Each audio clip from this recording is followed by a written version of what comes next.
1983 በኋላ እዚህ ግባ የሚባል ጥበብ አልነበረም። ጥበብ ማዕከል አልነበረችም። ባዶ ቦታችንን ሁሉ አተናል፣ ኳስ ሜዳዎቻችን አተናል። ዩቲሊታሪያን ስለነበር ያ ስነ ጥበብ ለኛ የሚሆን ነገር አልቀረልንም። እንግዲህ አዲስ አበባ ብዙ ጊዜ ተደጋግሞ ሲነገርባት የሚቆየው ጉዳይ ትልቅ መንደር ነች እንጂ ከተማ አይደለችም የሚለው በሁሉም መስክ የሚገለጽ ጉድለት ነው። ይህንን ለመሙላት ከቅርብ ጊዜ ወዲህ የሚደረጉ ጥረቶች በእርግጥም አበረታች ናቸው። አደባባይም አልነበረንም። አደባባይ ኖሮን አያውቅም። ሄደን ቁጭ ምንልበት አሁን ነው እየተገለጠ ያለው። አሁናዊ ማለት ኮንቴምፖራሪ as we speak ማለት ነው። አሁን ብዙ ክፍት ቦታዎች እየተሰሩ ነው። ክፍት ቦታዎችን እንግዲህ ከተሜነትን መያዝ ጀምረናል። ቀደም ሲል ጠቀስ የነበረው አንድ ጉዳይ አርበን ኦፕን ስፔስ አልነበረንም። ለኛ ከተማነት ማለት ኦልሬዲ ክራውድድ ኤሪያ ነው እንጂ ኦፕን የሆነ ስፔስ ነው የሚለው ግንዛቤ ለቦታ ያለን ግንዛቤ ነፃ ቦታ ላይ ያለን ግንዛቤ እንደ ምክንያት የሚቆጠር ስለነበረ ከተማዎቻችን በተለይ አዲስ አበባችን አንዱ ክራውድድ መንደርነት የሚያሰኛት ክፍተት እሱ ነበር። በዚህ ምክንያት የአደባባይ ክዋኔዎች ብዙ አልነበሩንም። በነገራችን ላይ አርበን ኦፕን ስፔስ የከተማ ፍትሃዊነት መገለጫ ነው። ሁሉም የከተማው ነዋሪ አክሰስ የሚያደርገው ኤሪያ ነው። ተቀምጦ የሚመለከተውም ሆነ አንጥፎ የሚቀመጠውም ሆነ የሚያየውም ሆነ የሚዘዋወረውም ሆነ የሚንቀሳቀሰው ሆነ የከተማ ነዋሪነት በእንግዳነቱ ብቻ አክሰስ የሚያደርጋቸው ፍሪ ኤሪያዎች ናቸው። ከተሜነት መጥቷል። በስሉት ከተማ ወይም ስማርት ሲቲ ውስጥ የሚኖርን ስማርት ፒፕል ደግሞ እንዴት ነው በኪነ ጥበቡና በስነ ጥበቡ መፍጠር የምንችለው የሚለው ሀሳብ ቢጨመርበት አርት ያለፈውንና ያሁኑን ትውልድ የምታገናኝ የምትገልጥ የሚያሳይ ብቻ ሳይሆን ወደፊትም ያላየነውን ምንናፍቀውን ያላየነውን ከተማ ያላየነውን እድገት ያላየነውን ብልጽግና እንድናይ ቀድሞ ማህበረሰቡን ማንቃት አለበት፣ ማሳየት አለበት። አሁንም አዲስ አበባ ከተማ በእድገት ጎዳና ላይ ነች፣ ግን ወደፊት ደግሞ ምን መሆን አለባት የሚለውን አርቱ ቀድሞ ማሳየት አለበት። ኢትዮጵያ ሲባል ከተሞቻችን ሲባል ቀለም አላቸው ወይ? እውነት ለመናገር ማለት ታሪካዊ ማንነት አላቸው ወይ? ጣዕም አላቸው ወይ? ጥሩ እየተሰራ ነው። አሁን አረንጓዴ መጫወቻ ሜዳዎች፣ ስፖርት ሜዳዎች ተዘጋጅተው ታዳጊ ወጣቶች እየተጠቀሙበት ነውና እየተለወጠች ነው። በአፍሪካኖች የተሰራች አዲስ አበባ እኛ ምናልማትን ምንስላትን በመናባችን ውስጥ ያለችው ልንሰራት ያሰብናትን ከተማ በፊልም ለመስራት አስበናል ወይ? ቀድመን ለምን ያረጉታል? ብዙ ሀገሮች ያረጉታል።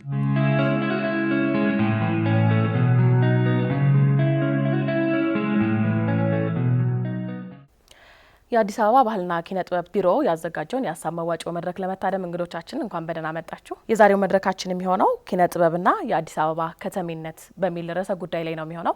እንግዲህ እንደሚታወቀው ኪነ ጥበብ ለሀገራት እድገት ከፍተኛ አስተዋጽኦን የሚያበረክት ነው። የተለያዩ ሀገራትን ማንሳት እንችላለን። በሚያካሂዷቸው የተለያዩ ፌስቲቫሎች የቱሪዝም እድገታቸውን በከፍተኛ ሁኔታ የጨመሩ ህንድን፣ ብራዚልን ማንሳት እንችላለን። እንዲሁም ደግሞ በሰሯቸው የስነ ጥበብ ውጤቶች ደግሞ እንደ ኤፍል ታወርን ማንሳት እንችላለን። ቱሪዝምን በስፋት እንደውም ደግሞ የኢኮኖሚያቸውም አንድ እድገት አድርገው እየሄዱ ያሉ። ያ ማለት ኪነ ጥበብ ለሀገር እድገት ወሳኝ ነው ማለት ነው። ከዚህ ጋር በተያያዘ እንግዲህ በኪነ ጥበብ ሀገርን ወደ ተሻለ አቅጣጫና ልማት ለመምራት የሚያስችል የውይይት መድረክ ነው በዛሬው ዕለት የሚኖረን።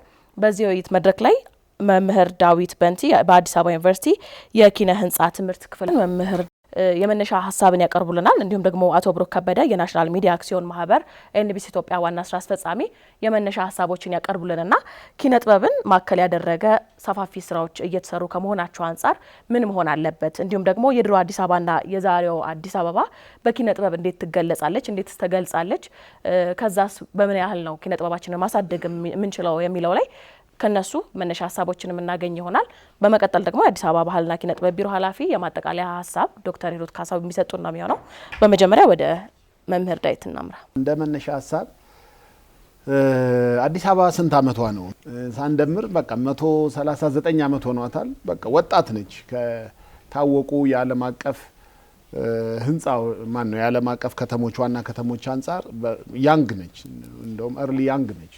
ሮምን ለንደንን ስናስብ እና ወጣት ከተማ ነች። በብዙ ሂደት ውስጥ አልፋለች እና ከተማን ነፍስ የሚዘራው የህንጻዎቹ የመኪኖቹ የቴክኖሎጂዎቹ ሳይሆን ነፍስ የሚሰጠው ማንነት የሚሰጠው ከሚሰጡት ነገሮች መካከል አብይ ሆነው እንግዲህ የስነ ጥበብ ስራ ነው። ልክ ስነ ጥበብ ለከተማ እንደ ኦክሲጅን ማየት አለብን እና ልክ ስነ ጥበብ የማይታየው የህዝብን መንፈስ የሚታይ ቅርጽ ይሰጠዋል። መንፈስ አለን እና ያን መንፈሳችንን ሞቅ ያደርግልናል እና እኔ አሁን ውጭ ሀገር ብዙ ወጣለሁ እና ልክ የኢትዮጵያን ባንዲራ ሳይ ሞቅ ይለኛል። የትም ቦታ ብቻ ካየሁ እጄ ፎቶ እነሳለሁ እና ያ ባንዲራ መገለጫ ነው የኔ ማንነት፣ የኔ አይደንቲቲ፣ የኔ ታሪክ፣ የኔ ውቅር እና ልክ ኢትዮጵያዊ የሚባል ሰውም ሳገኝ የኔን ውቅር የያዘ ሰው ጋር አወራለሁ ከነ ዲፈረንሶቼ የኔ ውቅር አለው። ስለዚህ ያ ውቅር ደግሞ ቀላል መግባቢያ ይሰጠኛል እና የከተማ ቅርጾች ለሰው ውቅር ነው የሚሰጡት፣ ቶሎ መግባቢያ፣ ፈጣን መግባቢያ እና የተሳለጠ መግባቢያ ይሰጡታል እና እኛንን የምናቆማቸው። ስለዚህ የማይታየውን የህዝብ መንፈስ ስነ ጥበብ የሚታይ ቅርጽ ይሰጠዋል፣ ለከተማው አይደንቲቲ ይሰጠዋል እና አዲስ አበባ ላይ ተኮረን እንጂ ከተማ ከከተማም የተለያየ መንፈስ ስለሚኖረው የተለያየ ይዘት ሄዶ የሚሰጠው ያ ቅርጽ ነው እና በጣም ከተማ የበለጸጉ አገሮች በከተሜነት ረጅም ጊዜ ያልተቋረጠ የከተሜነት ሽግግር ያካሄዱ ከተማዎች የሚታወቁት በስነ ጥበቦቻቸው ናቸው። በሚውዚየሞቻቸው፣ በሐውልቶቻቸው፣ በስዕሎቻቸው እና በሚታዩ በኪነ ህንጻንም እንደ እይታ ጥበብ እንደ ስነ ጥበብ ውጤት መቁጠር አለብን። በእርግጥ ሁሉም ዘፈን ጥበባዊ አይደለም፣ ሁሉም ስዕል አይደለም፣ ሁሉም ህንጻ ኪነ ህንጻ አይደለም። ኪነ ህንጻ የምንላቸው በጣም ከመኖር ባስቻገር አርቲስቲክ ቫልዩ ያላቸው ነው እንጂ ሁሉም ህንጻ ስነ ጥበባዊ አይደለም እና ይሄ ያከራክራል። ይሄን በመናገሬ ግን ቆሜ ይህንን ዲፌንድ አደርጋለሁ ወይም እከላከላለሁ ይህን ሀሳብ እና የታሪክ ምስክሮች ናቸው ስነ ጥበብ። የታሪክን እናወራለን። ይሄ በዚህ ጊዜ ነው የተሰራው፣ ይሄ ምን ሆነ ብለን ታሪክን ፍሪዝ አድርጎ ማለት ነው። ልክ አንድ ነገር የዱሮ ፐርማፍሮስት አይታችሁ እንደሆነ ሩሲያ ወይም ካናዳ በረዶ ውስጥ ያሉ ነገሮች የዱሮውን ዘመን እንዳለ የዱሮውን እንስሳቶች ስጋቸው ሳይበላሽ እንደሚያቆይ ስነ ጥበብ ታሪክን አቀዝቅዞ ዲፕ ፍሪዘር ማለት ነው ይይዝልናል። በቃ እናውቃለን። ስነ ጥበብን መሻር አይቻልም እና አንዳንድ ጊዜ ስነ ጥበብ ያው አከራካሪ ሊሆን ይችላል፣ ግን ስነ ጥበብ ዘመኑን ይናገረናል። በቃ እና አደባባዮቻችን፣ መንገዶቻችን፣ ከተሞቻችን ደግሞ የመንገድ ማገናኛ ብቻ ሳይሆኑ የማህበራዊ ትስስር መድረኮች ናቸው። አሁን ነው እንግዲህ ወደዛ የምንመጣው እና ከተሜነትም የሚለካው በኮንክሪት ብዛት፣ በማማዎቻችን፣ በትራፊክ ማሳለጫዎቻችን ብቻ ሳይሆን በፈጠርነው የስነ ጥበብ ትሩፋት ተነባቢነት ነው እና ተነባቢነትን ይሰጣሉ፣ አይረሴነትንም ይሰጣሉ እነዚህ የስነ ጥበብ ውጤቶች እና እነዚህ ነገሮች በቃ ከተማ ሜሞራብል የሚያደርግልን ያ ነው እና በፍጥነት እነዚህ ዝርዝሮቹን ልናገር ምንድነው የሚጠቅሙን ብለን በዝርዝር ከመግባታችን በፊት አዲስ አበባን ደግሞ ቶሎ ዙም አድርገን እንያት። የአዲስ አበባ የተመሰረተችው 78 ነው አይደል? 1886 በምዕራባውያን እና ከተመሰረተች በኋላ ያው አሰፋፈራችን ኢትዮጵያውያን በባህላችን ለኦፕን ስፔስ ቦታ አንሰጥም፣ ለጸጥታ ቦታ ብዙ ጊዜ አንሰጥም። ጸጥታ ሲኖር ነው ግንባታን የምናውቀው እና ባክግራውንድ ያስፈልገናል። ልክ ስዕልም አይታችሁ እንደሆን ሸራው አይሞላም፣ ባዶ ቦታ ይተዋል እና ባዶ ቦታ የመተው ባህል የለን። በቃ ልክ ከተተውን ለአምልኮ ስፍራችን ትልቅ ቦታ እንሰጣለን። ምክንያቱም በዓሎቻችን ከሃርቨስትና ከእምነት ጋር ተያይዞ ያሉ በዓሎቻችን አውድ አለው እና እነዛ የሚከበሩበት ቦታዎቻችን በጣም የተቀደሱ ስለሆኑ ዛፎቻቸውንም አንነካም። ከዛ ውጭ ግን ለሲቪክ አኗኗር ለእርስ በርስ ሃይማኖት ተኮር ላልሆነ ቦታዎቻችን ክብር ስለማንሰጥ ስፋት የለንም። በእርግጥ ብዙ ቦታ ስፋት የተዉ ቦታዎች አሉ። ለምሳሌ ሀዲያ ውስጥ አለ ሰፊ ቦታ፣ ነፈራ የሚባል ቦታ አለ ለምሳሌ እና በባህላዊ በግሪን ኤሪያ ተከቦ ያ ነፈራ አይነካም። መስቀል ወይም በዓል ይደረግበታል። በጉራጌም ጀፎራ አለን አረንጓዴ ስፍራ። ግን እነዛ ስፍራዎች በሰርኩሌሽንም እንደ ህዝብ መገናኛ ተደርገው ተጠብቀው የሚቆዩ አይደሉም እና ማህበራዊ ሴትልመንቶቻችን ላይ ታሪካዊ ላይ ሁሉንም ቦታ ነው የምንሞላው። ጥግግት አድርገን መኪናም ስላልነበረ ተሽከርካሪ በከብት ጋማ ከብት መተላለፊያ ካልሆነ ብዙ መንገድን የመተው ባህል የለንም እና መንገድን ትተን ስነ ጥበብን መስራት የተጀመረውም ስነ ጥበብን ደግሞ ከተማዊ ስነ ጥበብ የቅርብ ጊዜ ስራ ነው። ብዙዎቻችን ሃይ አርት ያለው የአምልኮ ስፍሮቻችን ነው ወይ መስጊዶቻችን ውስጥ ነው ወይ አብያተ ክርስቲያኖቻችን ውስጥ ነው ወይም ደግሞ አብያተ መንግስቶቻችን ውስጥ ነው። ቤተ መንግስት ፓላስ ውስጥ ነው። ፓላስ እና ቸርች እና ሞስክ አርት ነው ያለን። ከዛ መተን አሁን ሴኩላራይዝድ መሆንም በቅርቡ ስለሆነ የጀመርነው የመጀመሪያውን አርት እንግዲህ በከተማ ባለኝ ሙያ ንግስተ ነገስታት ዘውዲቱ ሲነክሱ ቅስት ተሰራ አራዳ ላይ እና ትንሽ ቅስት ነበረች። ከዛ ጊዮርጊስ መናገሻ ጊዮርጊስ ላይ ተሰራ።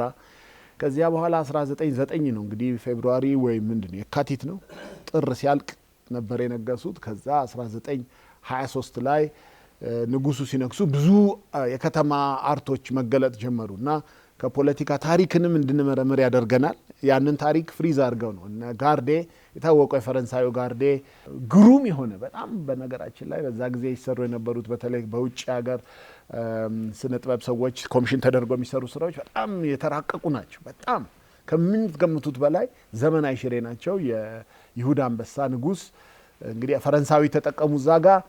ሌላ ደግሞ የፖሊሽ ስሞችን እንግዲህ በጣም ዌስላው ኬናክ የሚባል ቅስቶችን ሰራ። 4 ኪሎ ላይ ቅስት ተሰራ፣ ፒያሳ ላይ ቅስት ተሰራ፣ ቤተ መንግስት ላይ ቅስት ተሰራ። ልክ ንግስት ለ7 ቀን የተከበረው ጥቅምት ላይ 1923 ላይ ንግስናቸው እና በቅስቶች ታጀበ። ሄርተል ደግሞ ጀርመናዊው የዳግማዊ ምኒልክን ሐውልት ሰራ። ፈረንሳዊው ያንን ሰራ።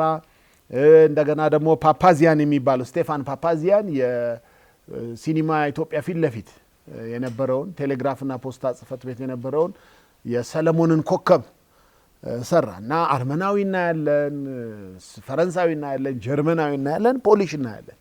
እና ይሄ ደግሞ የጥቅምቱን 1923 ንግስና ተከትሎ ብዙ አርት መጣ ከተማ ውስጥ። ከዛ ቀዘቀዘና አሁንም ብዙዎቹን ለማየት የምንችለው ከዛ ደግሞ ሐውልትም ተገነባ። የታችሁ እንደሆነ 4 ኪሎ ላይ ነበረው ጣሊያን ልክ እንደገባ ያፈረሰው መጀመሪያ ላይ የሰለሞን ኮከብ በማርቼዲስ ቅርጽ ያለው ማለት ነው የሰለሞን ኮከብ ነበረበት። ወዲያው እንደገባ ማፍረስ ስላልቻለ የሮምን ኮከብ ጫነበት። ከዛ ግን ነቃቀለው ለመውሰድ ሞከረ፣ ተነቃቀለ፣ ፈረሰ፣ ዳምፕ ሆነ። ቅስቶቹን ወዲያው አጠፋ። አይደንቲቲ ኢሬዥር ነው እና ብዙ ጊዜ ሐውልቶች ሲሰሩ በቃ አስፒሬሽኖች አሉ የነገስታት ተስማማን አልተስማማን የድሮ ጊዜ የነበሩትን ታሪኮች ፍሪዝ አድርጎ ያቆዩልናል። ጣሊያን በግድ መለሰው። የፈረሱት መካከል ደግሞ እነ አጉስቲንቺች የሚባሉ የዩጎዝላቪያ ቀራጮች መጥተው ሰሩልን። የ6 ኪሎንም ሰሩልን፣ የ4 ኪሎንም ሰሩልን እና ልክ ከድል በኋላ ወዲያው ቅስት 6 ኪሎ ተቀስቶ ነበረ። ያ ቅስት ወዲያው በ1955 ለንጉሱ ኢዮቤልዩ ተቀየረ ከዩጎዝላቪያ በመጡት ሰዎች። የ4 ኪሎም ክብ አልነበረውም፣ ክቡ ተሰራበት ቅርጾች በዚህ መልኩ። ከዛ በ1955 ላይ ሲኒማ ኢምፒር ላይ ንጉሱ ሐውልት ነበረ። እንዲሁ በ1955 ኢዮቤልዩ ላይ ሞሪስ ካልካ የተባለ በጣም የታወቀ ፈረንሳዊ የፖሊሽና የፈረንሳይ ዝርያ ያለው አርቲስት አዲስ አበባን ይወክልልናል የምንለው የአንበሳ የኃይለ ሥላሴን አንበሳ ብሔራዊ ቲያትር ላይ ተሰራ። የአንበሳ ቀለሞችን አዲስ አበባን የሚወክል ላንድማርክ ሆኖ አይደንቲቲ በመስጠት ይሰራል ማለት ነው እና ከዛ በደርግ ጊዜ ቆመና 1966 አብዮት በኋላ ዩቲሊቴሪያን አርት ተባለ። ግለሰብን ተኮር አይደለም፣ ሃይማኖትን ተኮር አይደለም። በዚህ ጊዜ እነ ታደሰ ማመጫን የመሳሰሉ የትግላችን ሐውልት፣ ከዚያ በኋላ ደግሞ እነ አፈወርቅ ተክሌ፣ እነ በቀለ አበበ፣ እነ ዳንኤል ጧፍ የኤግዚቢሽን ማዕከል ላይ ያሉትን ቅስቶች ውስጥ ያለውን ብዙ ማርክሳዊ ነው እንግዲህ ማህበረሰብ። እነዛን ስናይም ለምንድን ነው የመጣው ስንል ኢትዮጵያ ሕዝብ ፊውዳሊዝምን ጠልቶ በምሁራኖቹ በኤሊቶቹ አማካኝነት ወደ ኮሙኒዝም ገባ እና ብቸኛው የማርክስ ሐውልት ነው በአፍሪካ ውስጥ። የማርክስ ሐውልት የትም የለም። በጆአኪም የተሰራው 4-6 ኪሎ ዩኒቨርሲቲ ፊት ለፊት ያለ የማርክስ ሐውልት ነው። ከዛ በሩሲያ ደግሞ ቀራጺዎች የተሰሩ ስማቸው ተዘነጋኝ 2 ቀራጺያን የአርኪቴክቶችም ናቸው። የሌኒንን ሐውልት ሰሩ። በመንግስት ለውጥ ላይ የሌኒን ሐውልት ተነቀለ፣ የማርክስ ሐውልት ተቀባ መልኩ እና እንደ ማህበረሰብ ግን ከ17 ዓመት ከኮሙኒዝም ጋር ተሻሽተናል፣ ተሞዳሙደናል። እንወድሃለን፣ ትወደናለህ ተባብለናል። ታሪካችን እዛ ውስጥ ተቀምጠዋል። ከዚያ በኋላ ከ1983 በኋላ እዚህ ግባ የሚባል ጥበብ አልነበረም። ጥበብ ማዕከል አልነበረችም። በጣም ዩቲሊታሪያን ከመሆናችን የተነሳ ባዶ ቦታችንን ሁሉ አተናል፣ ኳስ ሜዳዎቻችን አተናል። ዩቲሊታሪያን ስለነበር ያ ስነ ጥበብ ለኛ የሚሆን ነገር አልቀረልንም፣ አልተሰራም። ከአብያተ ክርስቲያናት ውስጥ ካልሆነ በስተቀር ወይም ከአርት ስኩሎች ካልሆነ ይሄ ነው ተብሎ የሚወጣ ቦታው አልታየም። ዩቲሊታሪያን በደርግ ጊዜ ዩቲሊታሪያን ይሄ ኮሙኒስታዊ ማህበረሰባዊ ማንነትን የሚያሳልጡ ነገሮች ይሰሩ ይባላል። ከዛ ግን ለነዚህ አመታት ለ20 ምናምን አመታት አልተሰራም። አሁን ደግሞ ባለው ዋና አይነተኛ ነገራቸው እንግዲህ ልንዘረዝር ሞክር ያለው የነገስታቱ ነበር፣ የሃይማኖት መሪዎች ነበር። የአቡነ ጴጥሮስንም 2 ጊዜ ነው የተሰራው። መጀመሪያ ተሰራ፣ ከዛ ግሪካዊ ሰራው፣ በፊት የተሰራው ተነሳና ጊዮርጊስ ውስጥ ተቀምጧል። አሁን የተሰራው አለ። ስናይ አብዛኞቹ እንግዲህ በዘመናት የተለያየ ሞቲቭ ቢኖራቸውም አደባባይ ይባላል እንጂ ትራፊክ ጃንክሽን ላይ ነው የተሰሩት። አሁን አደባባይም አልነበረንም። አደባባይ ኖሮን አያውቅም። ሄደን ቁጭ ምንልበት አሁን ነው እየተገለጠ ያለው። አሁናዊ ማለት ኮንቴምፖራሪ አዝ ዊ ስፒክ ማለት ነው። አሁን ብዙ ክፍት ቦታዎች እየተሰሩ ነው። ክፍት ቦታዎችን እንግዲህ ከተሜነትን መያዝ ጀምረናል። ክፍት ቦታ ሁልጊዜ ጫጫታ ሲኖር በጣም አይታችሁ እንደሆነ ጸጥታ ሳይኖር ጫጫታ ሁልጊዜ ጫጫታ ነው፣ ኖይዝ ነው። እና አሁን ክፍት ቦታ ያስፈልገናል ከተማምን አፕሪሺየት እንድናደርግ። ያ ነገር አሁን እየመጣ ነው። ግሪን ኤሪያ ዝም ብዬ የሚሄድበት እና አሁን እኮ የ6 ኪሎን ሐውልት ለማንበብ እኮ ቴክኒካሊ እኮ አይቻልም። ምክንያቱም ዜብራ የለውም፣ ወደ ጃንክሽን ነው። ጃንክሽኑ ላይ ሐውልት ባይሰራ ወይ ቆሻሻ መጣያ ነው ወይ ዛፍ ነው የሚተከለው። እና አደባባይ አይደለም፣ ትራፊክ ማሳለጫ ነው። እኛ አደባባይ ያልነው ስኩዌርም አይደለም፣ መስቀል ስኩዌር ነው። ምናልባት በኮሙኒዝም ጊዜ ቻርልስ ሲኬ ፖሊዮን የሰራው አደባባይ ነው፣ አደባባይ ብቸኛ አደባባይ። ከዛ በኋላ ግን አሁን በየቦታው አደባባይ የተሰራ ነው። በየቦታው ደግሞ የስነ ጥበብ ውጤቶች እየተሰሩበት ነው። አይረስ ያደርጉታል። እንግዲህ አይረስ ያደርጉታል። አሁን ብዙ ንጉስታትም ያልሆኑ ሯጮቻችንም ያልሆኑ ዘፋኞቻችንም ያልሆኑ የጦር ተዋጊዎቻችንም ያልሆኑ አርት ያስፈልገናል እንደ ኢትዮጵያዊ። እኔ መምህር ስለሆንኩ እንደ መምህር ለአንድ መምህር ቢሰራ ጎዳና ቢሰጥላለሁ በዚህ አጋጣሚ። ምክንያቱም አብዛኛው ጎዳና ወይ አገርን ደማቸውን አፍስሶ የጠበቁልን ነው፣ ወይ ስማችንን በጦርነት ያስጠሩ ነው፣ ወይ በሩጫ መድረክ ያስጠሩ ነው፣ ወይ በሙዚቃ እና የሰዓሊዎቻችን፣ የቀራጺዎቻችን፣ የሐኪሞቻችንም ስም መጠቀስ አለበት። ያደጉ ሀገሮች እንደዚህ ናቸው። ዝም ብሎ የጦር ተዋጊና የሯጭ ብቻ ስም አይደለም። ይሄ እንደ አርት ክሪቲክ ማውራት ፈልጋለሁ። ከዛ አብዛኞቻችሁ ስነ ጥቦቻችን ሰዎች እና አይዲዮሎጂዎች ላይ ነበሩ። አሁን ግን አብስትራክትም ስዕል እያየን ነው። እኔ ትራቭል ስለማድረግ በቃ አገሬ ቢሆን ምለው ነገር አሁን እያየን ነው። እዚህ ራስ ደስታ መንገድ ላይ ነው ጋንዲ አካባቢ አሁን ትልቅ ክብ ቅርጽ ተሰርቷል። ያ አርት ምን እንደሆነ አሁን መርምሬ ጊዜና አቅም ፈቅዶልኝ ባላውቅም ቪዥዋሊ ግን አፒሊንግ ነው። እነዚህ ቤዚክ ቅርጾች እና ዓለም ላይ ስነ ጥበብ ቅርጾች የተለመዱ ናቸው። ከኮንክሪት ውጪ በቴምፖራሪም ስራዎች አሉና ክፍት ቦታ ደግሞ ይፈልጋል ሐውልት። አደባባይ ላይ ምን እንደሆነ ማናቀው በጠይቃችሁ ምን አለብል ማያ ዲስታንስ ስለሌለ መኪና ስንሄድ ስለሆነ ሐውልቶቹን አፕሪሺየት አናረጋቸውም። እንግዲህ የከተሞች ማንነትን በመጀመሪያ ይሰጥልናል። ሁለተኛ ለቱሪዝም ያለው ጥቅም አለ። ስትሄዱ የምትነሱት እነዚህ ስነ ጥበብ ጋር ነው። አይፍል ታወር ያን ጊዜ ለኤግዚቢሽን የተሰራ ወዲያው ይፈርሳል ተብሎ ነበር። ይሄ ነገር ባይፈርስስ ብለው በቃ በፍቅር ወደቁ። አሁን ፓሪስን የሚገልጸው ፓሪስ ዌልካም የሚላቸው አይፍል ታወር እንዲያወራ ነው የሚደረገው። አኒሜሽን አይደንቲቲው እንደዛ ነው። ለቱሪዝም ትልቅ ኢኮኖሚክ ቫልዩ አለው እና እኔ ብዙ ጊዜ ላስት ዊክም ለምሳሌ ከምዕራብ አፍሪካ የመጡ አርክቴክቶች ነበሩ፣ ይጠሩኛል። ማየት ይፈልጋል። እነዚህ ነገሮች ነው ማየት እንፈልገው። እኛ ምግብና ሙዚቃ ላይ ነው በጣም በቃ የምንወደው አይታችሁ እንደሆነ፣ ግን ስነ ጥበብ ላይ አትኩሮት ስለሌለን እዛው ሰደን ነው የሚሉት እና እስክስታ ያው ቦታ አለን በቂ የሚያቃጥለው በርበሬ የሚጣፍጠው ጥብሳችንም አለ ግን እና ኢኮኖሚክ እሴት ይፈጥራል። ከዚህ ጋር ተያይዞ ለባህል እድገት ያለው ትሩፋት ቻይና ብትሄዱ፣ ኦስትሪያ ብትሄዱ፣ ዱባይ ብትሄዱ የማይሸጡላችሁ ነገር ይሸጡላችሁ የሰሩትን ነገር በቅርጽ። እኛ አሁን የት አለ ፍሪጅ ላይ የሚጣበቅ ነገር የለኝም እኮ እና it is a $1 billion business you know እኛ እየሰራንበት አይደለም። ምንም ነገር እኮ የለም። አሁን አዲስ አበባ ውስጥ መግለጫ የንግድ ባንክ ታወር መኖር አለበት። የዱባይ ሰዎች አሸዋ ላይ ወስዷችሁና እሱን ራሱ በቱሪዝም መልኩ ይቸበችቡላችሁ። በቃ ለፎቶ ለመነሳት እኮ ነው። እና እኛ ጋር አንበሳውን ሆኖ ቅርጹ አልተሰራም። ትልቅ ቢሊየን ዶላር ኢንዱስትሪ ነው እና ለባህል ያለው ትሩፋት ትልቅ ነው።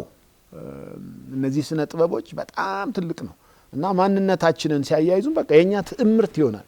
ሲምቦል እኮ ነው የሚያዋድደን እና ተስማምተን አይደል ባንዲራችንን የወሰንነው እንደዛ ታዋድደናለች ባንዲራችን። ስነ ጥበብ ሁላችንን ያዋድደናል። አራተኛ ለከተማ አይረሰነት በቃ ሜሞራብል የሚሆነው አሁን ብዙ ከተማ እኔ እሄዳለሁ እና ስዞር ያቺ የታለች ያቺ ነገር ነው የማየው። እቺ ሰዓቷ የታለች እዚህ ደረስኩላለሁ እና ኦሪየንቴሽን ይሰጠናል። ከተማ እንደምታስቡት ቀላል አይደለም። ስለኖርንበት ነው እንጂ መሽሎክሎኪያውን የምናውቀው። ምልክቶች ላንድ ማርኮች ትልቅ ምልክት አይደንቲቲ አይረሴነትንም ይሰጣል። ኤክስፒሪየንስ የምታደርጉት የሚቀርላችሁ ያ ነገር ነው። ከዛ ደግሞ አምስተኛ ላይ ኪነ ህንፃ ራሱ አርት ይሆናል። ኪነ ህንፃ ማለት በጣም እኔ አዲስ አበባ ህንፃ ጥቀስ ብትሉኝ ያው በቃ ዘመኖችን የሚተክሱ ከ40 ከ50 በላይ ህንፃዎች የሉም ስነ ጥበባዊ እሴት ያላቸው። ዋው ፋክተር ይላሉ እንግሊዝኛ ተናጋሪዎች። ዋው ፋክተር ያላቸው ጥቂት ናቸው። ግሎባሊም እንደዛ ነው። ዱባይ ብትሄዱ ዋው ፋክተር ያላቸው ህንፃዎች 6-7 አይሆኑ።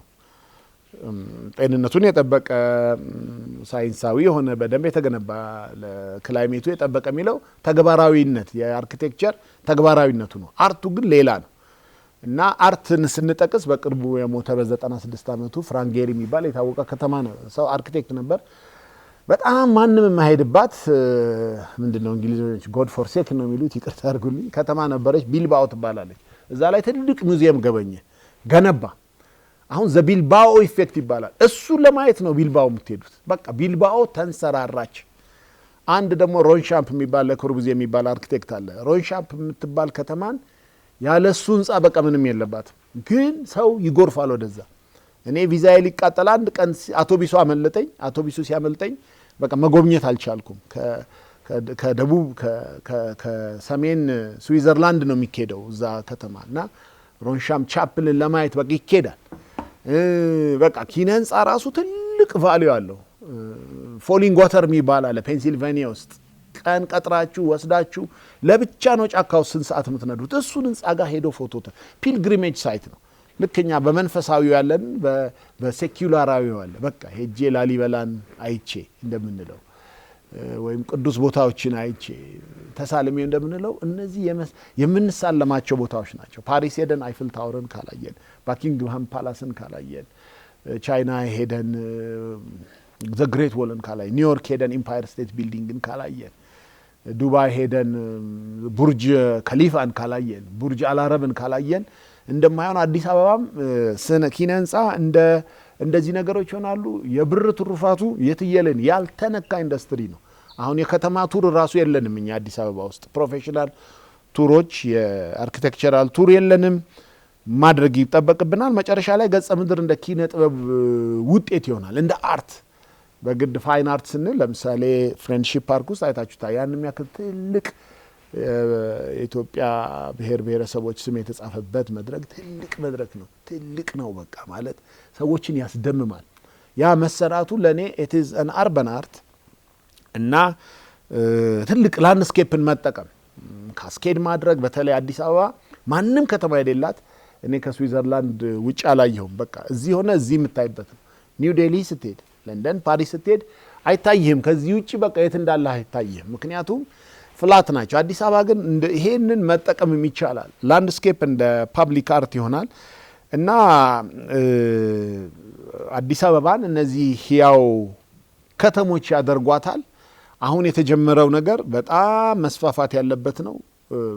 ሰውን መስተጋብር በቃ ሶሻል እነዚህ ነገሮች ተሰርተው ሶሻል ፋብሪክ ከተሰሩ በኋላ እኛ ውቅር ውስጥ ከገቡ በኋላ በቃ ይሄ ነገር ወደ ሁሉም ከተማ ይስፋፋል። አዲስ አበባ አይደንቲቲ ያላት የአርት ከተማ ትሆናለች። የስነ ጥበብ ከተማ ትሆናለች። ፊውቸር ተጀምሯል። የምንናፍቀው ነገር ተጀምሯል። ምንም ጥርጥር የለውም። ማለት ከተማ ስትሄዱ ለእግረኛ እኮ ማትመች ነበረ። ለብዙ አመታት ጮኸናል። ለተሰጠን መድረክ እኔ በማህበራዊ ሚዲያም በጣም አክቲቭ ነኝ። ጮክ ያለሁ በቃ አዲስ ለእግረኛ ማትመች ከተማ ነበረች፣ እየተመቸች ነው። ለሰው ደግሞ አንድ ግሪን ኤሪያ ልጄን ትዝ ይለኛል። እኔ አሁን ትንሽ እድሜው ከፍ ብሏል። ጎልፍ ክለብ ስወስድ ሸራተን ላይ ያለው ሳር ላይ ለማስወሰድ ከአያት መጣ ነበር። አሁን በየቦታው አለ። በእርግጥ አሁን ብዙ የሚረገጡ ሳሮች ውስጥ አልገባንም። እንግዲህ ደግሞ አቅም እየፈቀደ ከሚታዩ ስክሪን ሴቨር ከሆኑ ወደሚረገጡ ሳሮች ልክ እንደ ምዕራብ ሀገር ጀርመን የትም ፓርክ ትሄዱና ምንጣፋችሁን አነጥፋችሁ ይሄ እንትን ትጫወታላችሁ ከልጆቻችሁ ጋር እና ያንን አሁን እኔ የምናፍቀው በቃ በጣም አክሰስ ተደራሽነቱ የሰፋ ምንም እንትን ሳይል ትክክለኛው አማርኛ ተደራሽነቱ የሰፋ ፐብሊክ ስፔሶችና ተደራሽነታቸው የሰፉ አርት ከመጡ ማህበረሰብ ይቀረጻል። ፕራውድ ሲዝኖች ፕራውድ ሲቲዝንስ ኩሩ ማህበረሰብ ይኖረናል። ከዛ በኋላ የባህላዊ አይደንቲቲያችን ይሳለጣል። አዲስ አበባ በጣም ምቹና የማንም ሰው ናፋቂ ሆነች። ብሬክ የሚወሰድባት እኛ ዱባይ እንደምንሄድ ከአፍሪካ ሀገሮች አዲስ አበባ ለብሬክ የሚመጡባት የሚደሰቱባት ስትሮንግሊ አይደንቲቲዋን የጠበቀች ከተማ ትሆናለች። በጣም አመሰግናለሁ። በጣም እናመሰግናለን መምህር ዳዊት በንቲ። ከቅርጻ ቅርጾች ደረጃ በርካታ ጉዳዮችን አንስተውልናል። በመቀጠል ደግሞ አቶ ብሩክ ከበደ የናሽናል ብሮድካስት ዋና ስራ አስፈጻሚ ከዚህ ባሻገር ያሉትን እንዲሁም ሌሎች ሚዳስስ ደግሞ የመነሻ ሀሳብ ያቀርቡልናል። አመሰግናለሁ። በጣም የኛ ክዋኔ ጥበባት እና ከተማችን ያላቸውን ትስስር ሊሆን የሚገባው ያህል አይደለም የሚል ኮንሰርን ሳላለኝ በዚህ አጋጣሚ ኮንሰርኔን ማውራት ስለፈለኩ ነው ደረሱን የወሰድኩት። እንግዲህ አዲስ አበባ ብዙ ጊዜ ተደጋግሞ ሲነገርባት የሚቆየው ጉዳይ ትልቅ መንደር ነች እንጂ ከተማ አይደለችም የሚለው በብዙ ረግ በዚህ ቀደም ሲል ዳዊት ባነሳው በሌላውም የአርት መስክም ነው። ዝም ብሎ አርባናይዝድ በሆነው እንቅስቃሴ ብቻ አይደለም፣ በሁሉም መስክ የሚገለጽ ጉድለት ነው። ይህን ለመሙላት ከቅርብ ጊዜ ወዲህ የሚደረጉ ጥረቶች በእርግጥም አበረታች ናቸው። እንግዲህ የክዋኔ ጥበባት ስንል ያው ሁላችሁም እንደምታውቁት የሚከወኑትን ሙዚቃን፣ ቲያትርን፣ ፌስቲቫልን፣ መነባነቦቹን ሁሉም አይነት የአደባባይና የአዳራሽ ክዋኔዎችን ነው። ዛሬ ደግሞ እነኚህ ተቀርጸው የሚቀርቡበትንም የቴሌቪዥን ድራማዎችንም ሲኔማዎችንም በዚህ መስክ ነው የምናካታቸውና እነኚህ የአርት መስኮቻችን ከከተማችን ጋር ያላቸው ትስስር ምንድን ነው? ከተማችን ለነሱ ያላት ምቹነት ምን ያህል ነው? እነሱስ ከተማችን ማን ይገልጻሉ ስንል በሁለቱም በኩል ረዘም ባለ ጊዜ ጋፕ እንዳለ ግልጽ ነው። ሰፋ ያለ ጋፕ ነበረን። ቀደም ሲል ጠቀስ የነበረው አንድ ጉዳይ አርበን ኦፕን ስፔስ አልነበረንም። ለኛ ከተማነት ማለት ኦልሬዲ ክራውድድ ኤሪያ ነው እንጂ ኦፕን የሆነ ስፔስ ነው የሚለው ግንዛቤ ለቦታ ያለን ግንዛቤ ነፃ ቦታ ላይ ያለን ግንዛቤ እንደ ምክንያት የሚቆጠር ስለነበረ ከተማዎቻችን በተለይ አዲስ አበባችን አንዱ ክራውድድ መንደርነት የሚያሰኛት ክፍተት እሱ ነበር። በዚህ ምክንያት የአደባባይ ክዋኔዎች ብዙ አልነበሩንም። ካሉንም እስካሁንም የቱሪስት መስህብ ሆነው የሚያገለግሉ ሊደነቁም ሊመሰገኑ የሚገባቸው ሪሊጂየስ የሆኑት ፌስቲቫሎች ናቸው። እነሱ ናቸው በአደባባይ ወዝዋዜ፣ በአደባባይ ዜማ የምንሰማባቸው፣ በመንገድ ላይ ወዝዋዜ፣ በመንገድ ላይ ዜማ የምንሰማባቸው የቱሪስት መስህብም ሆነው የከተማችን መገለጫ ሆነው ያሉት እነሱ ናቸው። ከዛ ባሻገር ግን ሴኩላር የሆኑ ነገሮች በስፋት ያስፈልጉናል። ከተሞች በዚህ ነው የሚታወቁት። ቀደም ሲል ኢንተርናሽናል ኤክስፒሪየንሶችን ሲያወራ ነበረ ዶክተር። በክዋኔ መስክም እንደዚሁ ናቸው። ስኮትላንድ ፍሪንጅ የሚባል ፌስቲቫል አላቸው። እስከ 2.5 ሚሊዮን ሰው በ15 ቀን ውስጥ የሚመለከተው። ሙምባይ ላይ ራምባላ፣ ባርሴሎና ስፔን፣ ሪዮ ደ ጀኔሪዮ ሪዮ የሚባል ፌስቲቫላቸው የከተሞቹ መገለጫ ናቸው። ልክ ታወሩ ፓሪስ እንደሚገልጻት ያክል ሪዮ ፌስቲቫል ሪዮ ደ ጀኔሪዮን ይገልጻታል። ራምባላ ስፔን ይገልጻል። እንደዚህ አይነት ክንዋኔዎች ያስፈልጉናል። ለነኚህ ምኞት ብቻ አይደለም፣ ኦፍ ኮርስ ስፔስ ያስፈልገናል። ስፔሱ ሲመጣ አርቱ አብሮ እንቀሳቀስ በተስፋ እናደርጋለን። እያየንም ነው። አሁን ቢሮ የሚመራቸው በፕላዛዎች በጎዳና ዳሮች አሁን እኛ አደባባይ ሳይሆኑ አደባባይ የምንላቸው ኤሪያዎች ላይ ቅድም እንዳነሳቸው በእነኚህ አካባቢዎች የሚታዩት እንቅስቃሴ መልካም ጅምር ሆነው እናያቸዋለን። ያርጋሉ፣ ይሰፋሉ። አንዳንዶቹ አይደንቲቲ ደግሞ ማድረግ አለባቸው። በነገራችን ላይ አርበን ኦፕን ስፔስ የከተማ ፍትሃዊነት መገለጫ ነው። ሁሉም የከተማው ነዋሪ አክሰስ የሚያደርገው ኤሪያ ነው። ተቀምጦ የሚመለከተውም ሆነ አንጥፎ የሚቀመጠውም ሆነ የሚያየውም ሆነ የሚዘዋወረውም ሆነ የሚንቀሳቀሰው ሆነ የከተማ ነዋሪነቱ በእንግዳነቱ ብቻ አክሰስ የሚያደርጋቸው ፍሪ ኤሪያዎች ናቸው። ለሰርግም ለልደትም የምንገለግልባቸው የግዴታ አዳራሽ መከራየት የማያስፈልገን ዘመናዊ የአኗኗር ስልትም ናቸው። ከዘመናዊነታቸው እኩል የፍትሃዊነት መገለጫ ናቸው። እነኚህም ማሳደግ አብሮም የታዳጊ አርቲስቶች መውጫም ናቸው። የአማተሪዝም ማደጊያ ናቸው። በደርግ ጊዜ የቀበሌ ኪነት፣ የወረዳ ኪነት ታውቁታላችሁ። የብዙ የዘመኑ አርቲስቶቻችን መብቂያዎች ነበሩ። ከዛ በኋላ የተፈጠረው ፖዝ ወደ መሸታ ቤት ነው የወሰደ። ከዛ በኋላ ከናይት ክለብስ የሚወጡ አርቲስቶች ናቸው። ይሄ ተለውጦ ከነኚህ ኤሪያዎች ኦዲየንስ ካለው ሪል ኦዲየንስ ካለው ባይ ዘ ዌይ አርበን ኦፕን ስፔስ ላይ የሚቀርቡ ትዕይንቶች ሪል ኦዲየንስ ያገኛሉ። ሪል ኦዲየንስ ማለት ነው ጄኒውን ኦዲየንስ። አም ሶሪ ቱ ሴይ ኢት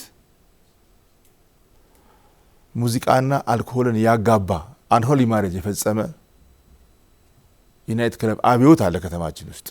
ኢትስ አንሆሊ ማሬጅ ኖት ኔስ ሙዚቃ ለማየት የግዴታ አጠገቤ መለኪያ መቀመጥ የለበትም። ግድ አይደለም። ይሄ ጄኒውን ኦዲየንስም አይደለም። ቶታል ማተር ከቀልቡ ያለ ኦዲየንስም አይደለም። እና አርቲስትስ እኔ እዚህ አንድ ዝግጅት እናዘጋጃለንና ስለ ጥናት ሲያወሩኝ የዩናይት ክለብ ዝግጅት ምን ችግር ያለው አለኝ። የሰከረ ሰው እኮ ነው። ተለማመድ ካልተለማመድክ ብዙ ጄኒውን የሆነና ሪል ኦዲየንስን ማግኘት አርቱንም ያሳድጋል፣ ጥበበኛውንም ትኩረት ይሰጣል። ኤንድ እንዳልኩት ለአርቲስቱም ሪልና ጄኒውን ኦዲየንስ ያገኛል፣ የሚበቅለውም ያድጋል። ጥበብ ፈላጊውም ፍትሃዊ በሆነ መልኩ ጥበብን የመታደም እድል ይሰጣል። እነኚህ አብረው ማደግ አለባቸው። የዛውን የሚያል ኤክስፕሬሽን ናቸው። ባይዞ ህይወት አፍተር ኦል አባውት ኤክስፕሬሽን መግለጽ ነው። ከተማ በአንድ በኩል አንድ ሰውዬ ከተሞች ለሳሌዎች እንደ ሰሌዳ ናቸው፣ ለሙዚቀኞች እና ለቲያትር ሰዎች ደግሞ እንደ ስቴጅ ናቸው ይላል። እውነት ነው። ከተሞች በራሳቸው ሰሌዳ ናቸው፣ ስቴጅም ናቸው። ለኤክስፕሬሽን ምቹ ናቸው። እዛው እያለም ከተማው ኤክስፕሬስ ይደረጋል። ይሄ ኖት ኔሰሰሪ ላይቭ ፐርፎርማንስ ብቻ አይደለም። ተቀርጸው የሚቀርቡ ፐርፎርሚንግ አርቶቻችንም በዚሁ መልኩ ከተማን ኤክስፕሬስ የማድረግ ብቃት ሊያዳብሩ ይገባል። ብዙ ፋክተሮች እንዳሉ አምናለሁ። ዛሬ በቴሌቪዥኖቻችን እንደምታዩት አብዛኛው የቴሌቪዥን ድራማ ሲትኮም ሆኗል። ዘመኑ የዋዛ ስለሆነ ብቻ አይደለም፣ እንደው ፈዛዛ ነገር ስላለ ብቻ አይደለም፣ እንደው ቀልድ ስለበዛ ብቻ አይደለም። ይሄ ነው ሲትኮም ኢንዶር አክቲቪቲ ስለሆነ ነው ብዙ ቀረጻው። ኢኮኖሚክ ፋክተር አውትዶር የሚሰሩ ሲሪያሎችን ራው ሲትኮሙንም ወጣ ብሎ መቅረጽ ለብዙዎቹ ስንፍና ሳይሆን ኢኮኖሚካሊ አስቸጋሪ ይሆንባቸዋል። በዚህ ምክንያት ሎኮስት የሆኑ ሲትኮሞች በየቴሌቪዥኑ እያየን ነው። ይሄ ገዳቢ ነው። ምናምን ይገድባል፣ እይታን ይገድባል፣ አርካይቭን ይገድባል። ባይዘው በየዘመኑ የሚሰሩ የቴሌቪዥን ድራማዎች እዛው ያሉ የየዘመኑ አርካይቭ ናቸው። የየዘመኑን ከተማ ይገልጻሉ። የከተማን ፕሮግረስ፣ የከተማ ሪቮሉሽን ይገልጻሉ። የሚያጠና ሰው ቁጭ ብሎ ቢያጠናቸው ከተሞቻችን ከየት ተነስተው የደረሱ ተብሎ ከሚጠናባቸው መስኮች አንዱ በየዘመኑ የተሰሩ የቴሌቪዥን ድራማዎች ሲሪየሶች ናቸው። ኢንሃውስ ኢንዶር ከሆነ ግን ይህን እድል አይሰጥም፣ ከተማንም ኤክስፕረስ አያደርግም። ስለዚህ የተለያዩ አካላት ይህንን ፋይናንሻል እጥረት አግዘው የግድግዳ ላይ ሲኒማዎቻችን ፉል ታይም ሲኒማዎቻችንም የቴሌቪዥን ድራማዎቻችንም ከተማችንን የሚገልጹ ስንል አዲስ አበባን መጥቶ ማየት አይደለም ግዴታ፣ በያለበትም እንዲያው ያስችላል። አሁን አብዛኛው ዲያስፖራ በያለበት ሆኖ ሲኒማ ያያል፣ ቴሌቪዥን ድራማ ያያል። ግን ሲመጣ እንደገና ይደነቃል። እንደ አዲስ አበባ ይላል። አላሳየውም፣ ሲያው የከረመው ነገር አላሳየውም አዲስ አበባ ማለት ነው እንጂ ሊያሳየው ይገባል። የአውሮፓ ከተሞችን የአሜሪካ ከተሞችን እዚህ ቁጭ ብለን የምናውቀው በድራማዎቻቸው ነው፣ በሲኒማዎቻቸው ነው። የእኛም የጥበብ ሰዎች እና ሊያግዙ የሚገባቸው ኃላፊነት ያላቸው አካላትም ተባብረው ከተማችንን አሁን ዛሬ ኤክስፕረስ የሚያደርጉ ለነገ ደግሞ አርካይቭ የሚያደርጉ ጥበቦችን በተለይ በቴሌቪዥን ድራማና በሲኒማ ረገድ መከናወን ሊገባቸዋል ብዬ አስባለሁ። ይሄን ለማድረግ ስፔሲፊካሊ የገሌ ኃላፊነት ነው የገሌ ኃላፊነት ነው ማለት ያስቸግራል። ግን ጉዳዩ የሚመለከተው አካል ሁሉ ቢሳተፍበት ያተርፍበታል። ለምሳሌ ከተማ አስተዳደሩ ሲኒማ ቤቶች አሉት፣ ሲኒማ ቤቶቹ ላይ የሚመጡትን ስራዎች አርቲስቲክ ቫሉያቸው ሲለካ አንዱ ከተማውን የመግለጽ ብቃታቸው አብሮ ቢገመገም ቅድሚያ ቢሰጣቸውም ሰዎች በዛ ያተኩራሉ።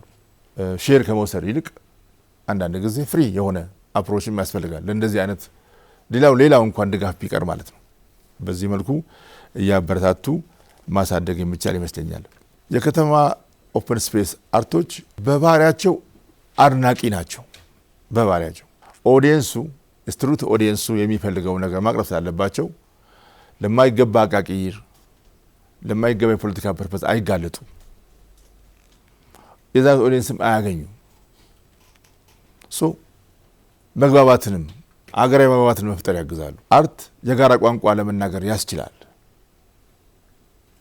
የሚቀርቡ ሙዚቃዎች፣ ውዝዋዜዎች በባህሪያቸው አነቃቂና ነገን የሚያስደምሙ ናቸው።